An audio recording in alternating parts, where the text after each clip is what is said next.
কয়েক বছর পর আবার পূর্বের স্বামীর সাথে বিবাহ বন্ধনে আবদ্ধ হতে পারবে কিনা এবং সেই স্বামীর সাথে যোগাযোগ করতে পারবে কিনা। যদি তালাক হয়ে যায় তাহলে কয়েক বছর পর পূর্বের স্বামীর সাথে যোগাযোগ করতে পারবে কিনা। উত্তর হলো যোগাযোগ বলতে যদি বিবাহ বহির্ভূত এমনি বিবাহ ছাড়া এমনি যোগাযোগের কথা বলেন সেটা যাবে না। তালাক হয়ে গেলে কয়েক বছর হয়ে গেছে, ইদ্যত শেষ হয়ে গেছে, তাহলে এখন তারা স্বামী স্ত্রী আর না, তারা এখন অচেনা পুরুষ নারীর মতো, তারা গায়রে মাহরাম নারী পুরুষের মতো, পর্দা তাদের উপরে ফরজ। আমাদের সমাজে অনেক সময় দেখা যায় যে এক শ্রেণী আপনার সুশীল আছে, এক শ্রেণী মানুষ আছে যারা বিয়ে ভাঙার পরও স্বামী স্ত্রী একে অন্যজনের সাথে সম্পর্ক রাখে, যোগাযোগ রাখে, আর বলে যে আমাদের মধ্যে বিয়ে না থাকলে কি হবে, আমরা একে অন্যের প্রতি খুব উদার, ভালো সাজার চেষ্টা করে যে এটা নাকি ভালো। এটা তো হারাম সম্পর্ক। কোন মুসলমান বিবাহ বহির্ভূত সম্পর্ক কোন গায়রে মাহরাম নারী পুরুষের সাথে করতে পারে না, বিধায় এটা হারাম, এটা জায়েজ নাই। হ্যাঁ, যদি বলেন আপনি কয়েক বছর পরে সম্পর্ক করা বলতে, যোগাযোগ করা বলতে বিয়ে শাদী করা, তাহলে আমি বলবো সেটা জায়েজ হবে যদি আপনি ইতিপূর্বে সর্বোচ্চ 2 তালাক দিয়ে থাকেন। 1 তালাক দিয়েছেন, অনেক বছর হয়ে গেছে, তাহলে এখন নতুন করে বিয়ে করে আবার নতুন সংসার করতে পারেন। অথবা এর আগে 2 বার তালাক দেওয়া হয়েছে, এখন আপনারা চাইলে আবার বিয়ে করে একত্র হতে পারেন। কিন্তু যদি 3টা তালাক ইতিপূর্বে হয়ে যেয়ে থাকে তাহলে আর এখন আপনারা বিবাহ করেও একত্র হওয়ার সুযোগ থাকবে না। যদি আপনাদের একত্র হতে হয়, 3 তালাক যদি হয়ে থাকে, তাহলে এই স্ত্রী তার অন্য কোথাও বিয়ে হলে, সেই স্বামী মারা গেলে, 3 বার তালাক হয়ে গেলে, তার ইদ্যত পালন হলে তারপরে আবার পূর্বের স্বামীর সাথে বিয়ে বিশুদ্ধ হতে পারে। অনেক কেন কিন্তু পরে আমাদের দেশে অনেক এলাকাতে হিল্লা বিয়ে করানো হয়। এই হিল্লা বিয়ে করানো এটা গুনাহ, এটা নাজায়েজ কাজ। যে করে তার উপরে আল্লাহ লানত বর্ষিত হয়, যার জন্য হিল্লা বিয়ে করানো হয় তার উপর আল্লাহ লানত বর্ষিত হয়।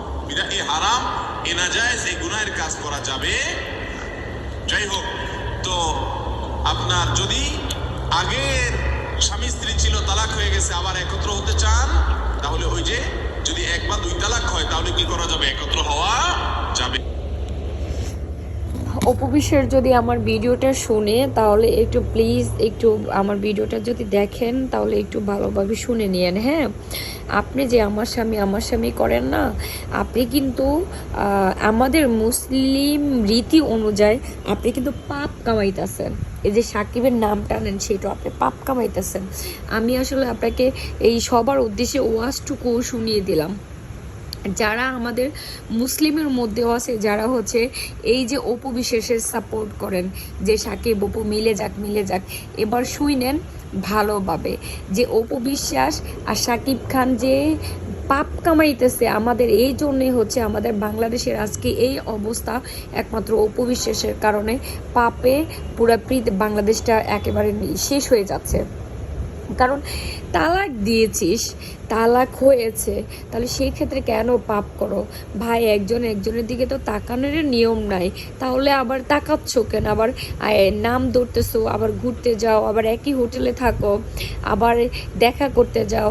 এটা কি বাচ্চার উছুল্লা হইলেও কিন্তু করা যাবে না। এটাই হচ্ছে কোরআনের কথা, এটা হচ্ছে হাদিসের কথা। তো আমার মনে হচ্ছে অপু বিশ্বাস তো হিন্দু, উনি জানে না, কিন্তু আমাদের তো মুসলিম হচ্ছে এই সাকিব খানের ফ্যামিলি, ওনারা তো জানার কথা, ওনারা কেন এই শেরকি গুণাটা নিচ্ছে? আচ্ছা যাই হোক, তো যে মেয়েটা বুবলি, যার এখন ডিভোর্স হলে, সে একটা মুসলিম মেয়ে, সে মুসলিম রীতিতে বিয়ে করেছে, সে এখনও তার মনে প্রাণে মুসলিম, তার একটা মুসলিম হাজব্যান্ডটিকে মুসলিম রীতিতে বিয়ে করছে, তাকে এত অবহেলা, এত অপেক্ষা ভাই আর মেনে নেওয়া যায় না। ইচ্ছা করে আমার আইন আসলে নেই, বা আমার সামর্থ্য সেরকম নেই, বা আমি ওরকম একেবারে কিছু না হলে আসলে আমি এইসবের না শেষ দেখে ছাড়তাম। কারণ আসলে আমি সবসময় অন্যায়টাকে অন্যায় বলবো, আর অন্যায়ের প্রতিবাদ করতে আমি ভালোবাসি। যে আমার লাইফে আমি অন্যায়টাকে কখনোই সাপোর্ট করি নাই। সে যদি আমার মা অন্যায় করছে, আমার মায়ের কথা বলেছি, আমার ভাই অন্যায় করছে, আমার ভাইয়ের কথা বলছে, আমার বোন অন্যায় করছে, বোনের কথা বলবো, আমার পারিপার্শ্বিক লোকজন, সে আমার যত আপন, একেবারে আমার পেটের ভিতরের, আমার বুকের ভিতরের, আমার একদম কলিজা, আমি কিন্তু সে অন্যায়কারী, আমি তাকে অন্যায়কারী বলবো। কারণ আমি কখনো টাকার কাছে হার মানি না, কখনো হচ্ছে এই কোনো কিছুর কাছে আমি হার মানি না। আমি একটা জায়গায় হার মেনে যাই, যেখানে হচ্ছে আমি আমার একেবারে সততার মধ্যে, আমি সততা দিয়ে চলতে থাকি। আমার জীবনে সততার জন্যই হচ্ছে আমি আজকে এইটুকু পর্যন্ত এসেছি। আজকে আমি এই সততার জন্যে আমি অনেক অনেক কষ্ট, অনেক দুঃখ থেকে, আমি অনেক জীবনের অনেক পথ চলায়, অনেক মানে হুচড়ে খেয়ে পড়া অনেক জায়গা থেকে আমি ঘুরে দাঁড়িয়েছি শুধু আমার সততার জন্য। সো আমি একটা কথা বলবো, আমাদের সমাজটাকে প্লিজ আর নষ্ট করে না। উপবিশ্বাস আপনারা অনেক নষ্ট করেছেন, আর নষ্ট করে না। বুবলির মতো সংসারটা করতে দেন। আপনার ডিভোর্স হয়ে গিয়েছে। আপনার যদি মনে করেন যে আপনার টাকাওয়ালা দরকার, অনেক টাকাওয়ালা পুরুষ আছে বুঝছেন, শাকিব খানের চেয়ে অনেক সুন্দর সুন্দর টাকাওয়ালা, আরও টাকাওয়ালা। আপনি তাদেরকে একজনকে ধরে আপনি বিয়ে শাদী করেন, নিজের লাইফটাকে ঠিক করেন। একটা ইন্টারভিউতে তো বলেছেন আপনার তো একটা সময় বিয়ে দরকার আছে, কাউকে না কাউকে আপনার লাইফ পার্টনার দরকার। তো আসলে সেই কথাটাই আপনার দরকার, আপনার লাইফ পার্টনার দরকার।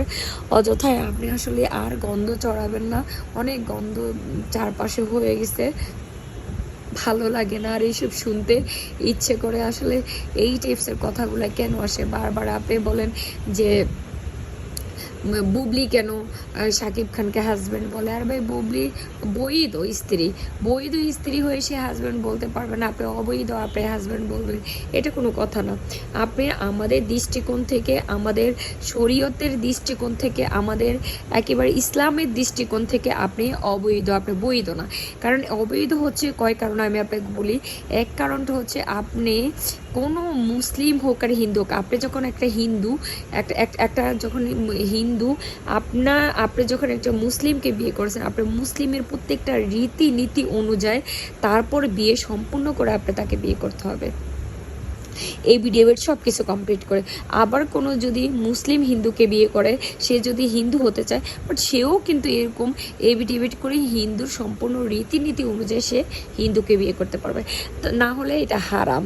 কারণ আপনাদের হিন্দুদের দৃষ্টিকোণ থেকে হারাম হালাল কোনটা আমরা বুঝি না, আমাদের মুসলিমের দৃষ্টিকোণ থেকে এটা একেবারে হারাম। কারণ যদি সে প্রপারভাবে যদি সে মুসলিম না হয়ে আসে, কখনো তার গর্ভে থেকে যে সন্তান বের হবে সেটাও কখনো হালাল হবে না।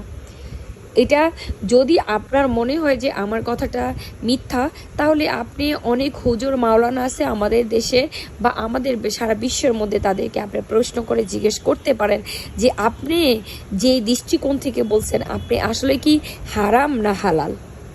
কারণ আপনি যে সম্পর্কে আগেও ছিলেন সেটাও হারাম ছিল, যে সম্পর্কে আপনি এখন ছিলেন সেটাও হারাম। কারণ আপনি নিজেই বলেছেন আপনি কখনো শাকিব খানকে বিয়ে করেছেন, কখনো আপনি মনে প্রাণে মুসলিম ছিলেন না, আপনি হিন্দুই ছিলেন। তাহলে আপনি কিভাবে আশা করেন যে আপনি একটা মুসলিম ঘরের বউ এবং আপনার সন্তানটা বৈধ? সো আসলে এইসব কথা বলতে গেলে তো আপনার গা জ্বলবে, আপনি মানুষকে মামলা দেবেন, হামলা দেবেন, কত কি দেবেন। কিন্তু আসলে আমরা মুসলমান যারা আছি তারা এইসব কিছুকে ভয় করে না। আমরা সবসময় আল্লাহর আল্লাহর পথে চলার সবচেয়ে চেষ্টা করি, আল্লাহকে স্মরণ করি। আল্লাহ আমাদেরকে ভালো মন্দ শিখিয়েছেন, বুঝিয়েছেন কোনটা ভালো কোনটা মন্দ। আমরা পাপ কাজ করতে গেলে 1000 বার চিন্তা ভাবনা করে আমরা পাপ কাজ করি, কারণ আমরা জানি যে এই জন্মের পরে যখন আমাদের মৃত্যু হবে, আমাদের যখন পরকাল আসবে, আমাদের পরকালই কিন্তু আমাদের এই বেশি না। আমরা কিন্তু এই কাল আমরা ইহকাল হচ্ছে আমাদের জন্য অল্প ক্ষণস্থায়ী, হ্যাঁ, আর আমাদের দীর্ঘস্থায়ী হচ্ছে পরকাল। সেই পরকালের জন্যই হচ্ছে আমরা হারাম হালালটাকে সম্পূর্ণভাবে আমরা ফলো করি। কারণ আমরা ওই পরকালে আমরা কতশো বছর কতশো যোগ আমরা থাকবো আমরা নিজেরাও জানি না। হ্যাঁ, কারণ আমরা যদি হালাল কাজ করে যাই তাহলে ভালো কিছু পাবো, আর হারাম কাজ করলে সারা জীবন আমাদেরকে কষ্ট পেতে হবে, জ্বলতে হবে। আপনারা তো এগুলো বোঝেন না, না বুঝে অনেক কিছু করেন। তো হ্যাঁ, আমার মনে হয় আপনি আমিও তো অত বড় কন্টেন্ট ক্রিয়েটর নয় বা অনেক বড় সেলিব্রিটি বা অনেক কিছু না, আমি সাধারণ একটা মানুষ।